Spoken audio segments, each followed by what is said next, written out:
Welcome to the Deep Dive. Today we're doing a quick plunge into a grain you probably know, sorghum.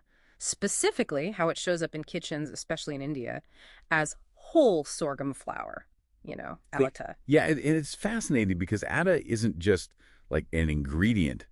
It sort of represents a choice, really, a choice between the whole natural grain and something much more processed. Processed emptiness, I think you called it before we started, which feels right because atta, well, it's the heart of so many Indian meals, right? Roti, Yeah. parathas. Absolutely. It's super versatile and packed with health benefits.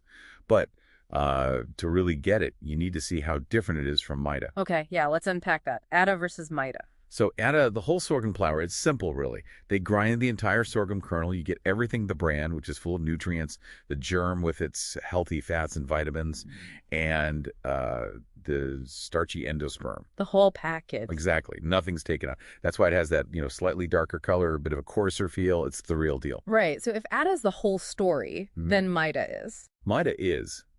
Well, it's the opposite in a way. They process only the endosperm part of the kernel, and crucially, the bran and the germ. They're removed.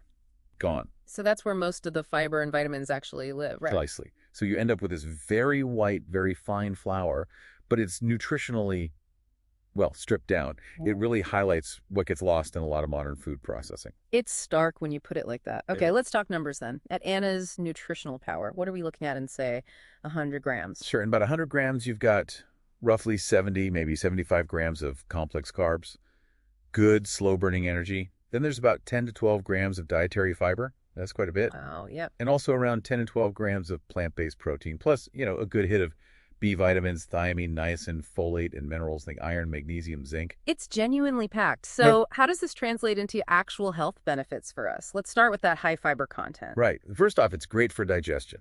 That fiber promotes regularity, helps prevent constipation, and it feeds your good gut bacteria, a healthy gut microbiome. Okay, digestion makes sense. What about things like managing weight? Does the fiber help there too? It does, yeah. Fiber makes you feel fuller, so it helps prevent overeating. Plus, those complex carbs give you sustained energy and none of those quick spikes and crashes you get from refined stuff. So, yes, definitely supports weight management efforts. And heart health. I've heard Atta is good for the heart. That's right. The soluble fiber in atta can help lower the bad LDL cholesterol. It can also play a role in regulating blood pressure. So, definite heart health booster. And blood sugar, that's a big concern for many people. Yes, and atta helps there too. It has a low glycemic index, which basically means it releases sugar into the bloodstream slowly and steadily, helps keep blood sugar levels stable, avoids those sharp peaks. That's a lot of benefits. And you mentioned something else earlier about sustainability. Oh, absolutely. Sorghum as a crop, it's pretty hardy. It generally needs less water compared to some other major grains like wheat or rice. So it's often a more sustainable option and usually more economical too. Good for the planet, good for the wallet. Okay, this sounds amazing, but we need to address something really crucial. Gluten. Yes, this is incredibly important. Based on our sources for this dive, sorghum is identified as containing gluten. This means anyone with celiac disease or non-celiac gluten sensitivity must avoid sorghum and atta made from it. What happens if they consume it?